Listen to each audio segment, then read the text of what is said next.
sick care. Right. And, and the fact that, yes, you can take something that's going to get rid of your headache, but why are you getting headaches? Like, and addressing root causes versus symptom relief, which is another whole mindset change for people because, a lot of people that live in this country are very used to getting things yesterday. So Yeah. if it's going to take a long period of time to figure out, they don't want to, they don't do want to do the work. And for, in the health business, if people are healthier, you know, no offense, but they don't make as much money, Yeah, exactly. you know. Jan, that's fascinating that you say that because I found like when I go into the doctor, which is very infrequent, it's mainly the only preventative things they want to talk about are screenings, your preventative screenings or whatever. And I don't even bother trying to talk to them about well-being, and health span as opposed to lifespan. And then I even went and started looking for like functional medical practitioners, and the majority of them, they're selling supplements. Yeah. It's just they're doing the same thing in a different way. And again, they want to tell you what thing you should do that had a study in yeast or mice or whatever, that's not really even proven in humans yet, but maybe, but it's a $1 trillion industry now. So what do you end up doing? You end up kind of giving up and just doing the best you can. And now we're back to what Bill said. I mean, you don't even know who to ask. You know, and it's very very difficult. You know, Well, I'm navigating that world a lot with what I do yeah, I'm sure. and personally, and it's a lot of work to find out and to delve and to be willing to try on your own and to look for the information. Like my friend always says to me, being well is a full-time job, Yeah. and Mhm. sometimes I feel like that, because I feel like, the information out there that's publicized is very skewed in one way, one direction or another, because there's always basically somebody who wants to sell you something.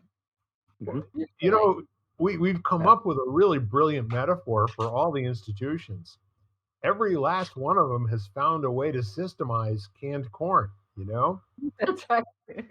It's like, what's the easiest for us to replicate? What's the easiest for us to make sure we're being fair in what we're giving people? What's the easiest, from can to table, and then they're not going to care once they've gotten hooked on this is how you do things, right? So you got in the medical industry, you've got it in healthcare, which I think is different than the medical industry. We 80% of what we want to do now is to keep our population medicated all the time on something or another that distances them from the life that they live. It's just amazing to me how readily our culture will adopt the next quick easy thing that really doesn't improve the quality of their life, but they can get it done faster. Bill, what just struck me as you're saying that is there's also, so yes, and when people are faced with a choice, how often is it easier to just take the pill? Like, I remember when I was 40, I, with as athletic as I was, I started getting a little pre-hypertensive. My blood pressure was going up. And the doctor was like, it's probably, just genetic based on your lifestyle and everything. So we'll just put you on, pressure medication. And I'm like, can I maybe change my diet or something? He's like, well, you exercise so much, you're healthy, all your measurables, your blood's good. So I was like, you know what? No, thank you. And I stopped eating things. I ate a lot of calories because I was exercising a lot. So I cut out like all processed meat and salty foods, just reduced sodium. And a year later, my blood pressure was perfect and has been since then, you Yeah. know? But it also means I have to constantly not eat things that I really like to eat, and it would be so much easier to just take the pill. you know so and if people want the pill, guess what, they're going to keep making the pills. And so how Mhm. much of it is our own doing, and obviously, I was trusting who I thought was an expert and a professional to help me make these decisions. and he wasn't, and is not my doctor anymore either, but so there is that part of it. But now you're back to what Jan said. It's really hard to figure this all out for yourself and then do the work every day for your whole life. I remember someone saying to me, I really have to exercise for the rest of my life. And I'm like, yeah, you Well, kind of do. You, and I'm where you are, Ken, because I've had that exact experience where like I've gone and they've recommended something and I've been like, I remember when I was like 26, my cholesterol is through the roof, and the doctor said, I'm going to put you on statins. And I'm like, I'm 26, you know, and looked at all my other medical conditions, which one of them causes high cholesterol. And I thought to myself, I'm not doing this. And then years later, when they started to like differentiate good cholesterol and bad cholesterol or whatever, going to a doctor, and he ah, said to me, your good cholesterol is so high that you will never have a problem. And I thought to myself, I would have been taking statins for like 40 years or 30 yeah, years then. And I was just like, this just doesn't make sense. I ended up leaving that doctor like you. I said, okay, yeah. this isn't the person for me. But some people don't know any better or don't want to do the work. I mean, it is work, to do it. I knew someone Yeah. who was on minocycline for 20 years to keep they're on an antibiotic for which you shouldn't be on for more than, and just they just Today, refilled yeah, a prescription, and then yeah. it was for their complexion, I guess, and they went off it and had all kinds of issues for about 6 months, and then it cleared up and they're fine and they have so many less complications. But it was just unquestioned until someone questioned it and said, hey, do you know what antibiotics actually do? And and then when they knew, then they were willing to at least go through an experiment to try to see if they could make a change, which was hard, but on the other end of it, so it's interesting. Again, it's complicated, Mhm. you know? It not only is it complicated, you can't get the answer from one place and trust that the answer you're getting is holistic and complete. Yeah, You really have to live a lifetime in order to figure out where it was you screwed up listening to the wrong people. yeah. Well, and I mean, what had happened if I had done that, changed the dietary habit and a year later my blood pressure hadn't gone down? Then I was wrong. And now I have to figure out, something else, but I also had to change behaviors for a year. It was, yeah, it was probably 6 months, but it was really a year before it was Yeah. pretty much stable. But that's a lot to ask of people, Mhm. when they're just, and it's like even the food thing. I think a lot about, you know, people who are eating the things they're eating that are inexpensive and non-perishable. How many of them, I've never experienced fear of actually be able to put food in my children's mouths. Like I've never lived that. I've gotten close a few times, but I've never actually wondered how I was going to feed, myself, or even worse, my family. Yeah. So when you're forced with those decisions every day, what does that do to, that's a variable that I can't even begin to understand. So I'm not going to sit here and preach about eating healthy Mhm. when, I don't understand the world they're coming from, the decisions they're being forced to make, you know? And until I do, I can kind of share a little bit about what's worked, but then I'm not going to pass any judgment, on what they're doing, or the system that's kind of put them there, you know? It kind of, turns out that there are so many things that you ingest during the course of a lifetime that turn out to be addictive. It's Mhm. not a surprise that people who go to McDonald's 3 times a week are doing it. This is by intent. I mean, it's every bit as bad for you as smoking cigarettes, and they're doing the same thing to make sure that you're getting the sweet and you're getting the salt, and that you have to have more of that. Your body demands it. So I'm just saying to you, it takes mavericks.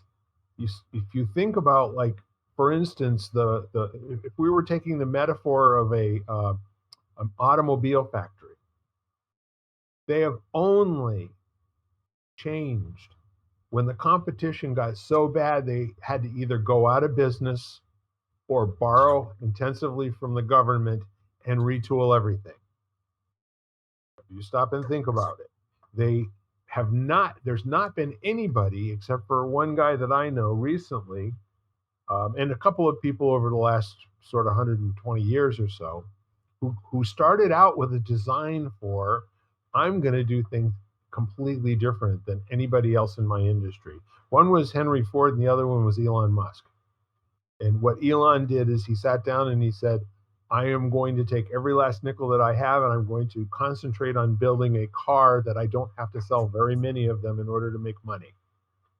So he came out with a $125,000 model. He was able to sell enough of those. Then the plan from day one was the intermediate $70,000 model next, and then the everyman Model T last. Different order than Henry Ford, but Henry was able to compete with people based on doing the same thing over and over again and having very low skilled people do it. And in this situation, you've got how many companies that are making electronic vehicles right now? Mhm. And how many of them are making a significant number of vehicles? There's nobody making as many electronic vehicles. GM's not doing it. Toyota's not doing it. Ford is not doing it. They've got plans to do it. And all of them are government subsidized. And a guy who just conducted himself for profit over the last 20 years. I don't know. There's something to learn about that in terms of destroying the canned corn, systems. I, I can actually see myself making some T-shirts, destroying a can of corn. Like the metaphor of buying from the outside wall and being willing to take the time to learn what's good for you and what you can make yourself. I don't know. I get my life out of cooking for one person every day. My wife eats a completely different diet, and it's almost like we're both, in different worlds. We Most of the time she'll get her stuff made first, and then I'll get mine made, 10 or 15 minutes after she's done and back out here. But the point is, people have to be interested. And I love that word because, like, curiosity and interest have to go hand in hand. You've got to come at this with a healthy dose of what's up with this. And the next part of it is going to be, what part of it do I want in my life and what part of it do I not want in my life?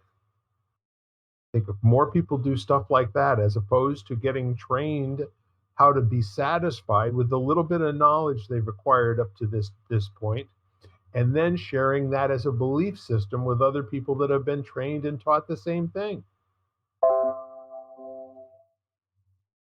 I think God agrees with me. So in the meantime, here we are, and really the only thing that we can do to spread light to the rest of the world is to inspire people to be curious, and be curious to the point where you actually are engaged with ongoingly getting more information and constantly incorporating that into the work that you do to have the best life possible, so that you got something to brag about, when it comes time to get to the pearly gates. And you can go right in with on a skateboard, because they're going to open the doors right up for you and go, you of all people, man, we've been watching what you've been doing down there. It has really freaking cool, and welcome.